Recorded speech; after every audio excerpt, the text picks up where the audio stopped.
নমস্কার বন্ধুরা, তোমাদের সবাইকে সুজয় সবিতার ডায়েরিতে সবাইকে স্বাগত জানিয়ে আজকে ভিডিওটা শুরু করছি। আজকে এখন মনে হয় রাত্রির 11টা বাজে। এখন হচ্ছে ডিমের কারি করার কারণ হচ্ছে আজকে দিনের বেলা আমরা খেয়েছি, মানে ফ্রিজে যা ছিল টুকিটাকি তরকারি, মানে যা থাকে হয়তো আজকে কিছু রান্না করলাম সেটা খেয়ে গেল, সেই সব যেগুলো টাকা থাকে সেগুলোই আজকে দিনের বেলা খেয়ে নিয়েছি। কেন কালকে সংক্রান্তি, আজকে সংক্রান্তি শেষ হয়ে কালকে নতুন মাস করছিল। নতুন মাসে আমরা পৌষ মাসে যা যা রান্না হচ্ছে সেগুলো খাবো না।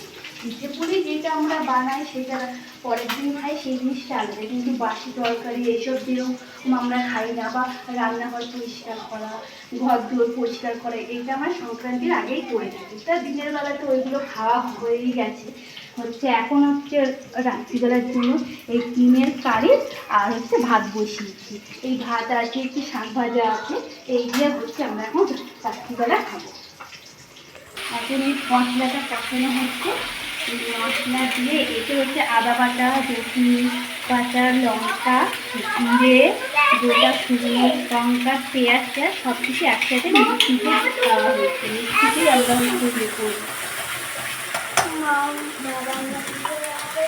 গুঁড়ো মশলা খাওয়া হয় না, গুঁড়ো মশলাটা মুখে একটা দানা দানা বাড়ে।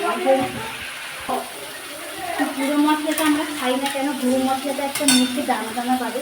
গোটা মশলা মিক্সিতে যদি আপনারা পেস্ট করে খান, একটা বাটা মশলার পুরো ফ্লেভারটা আসে। এই জন্য আমরা গোটা মশলাই মিক্সিতে পেস্ট করে খাই। এখন তো সচরাচর বাটাটা উঠেই গেছে, এখন বাটার একটা সময় ব্যাপার আর বাটাটা একটা গায়ে চোরেরও ব্যাপার আছে। এখন এইটাকে এখন মশলা কষাবো, কষিয়ে ডিমটা আমরা এর মধ্যে খাবো।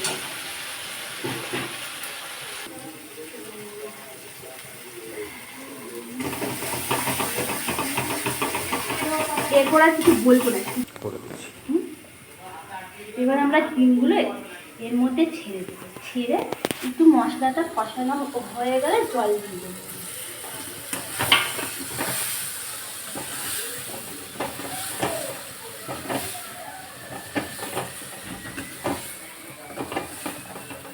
তোমরা পৌষ সংক্রান্তিতে কে কী করলে সেটা অবশ্যই কমেন্ট করে জানাবে।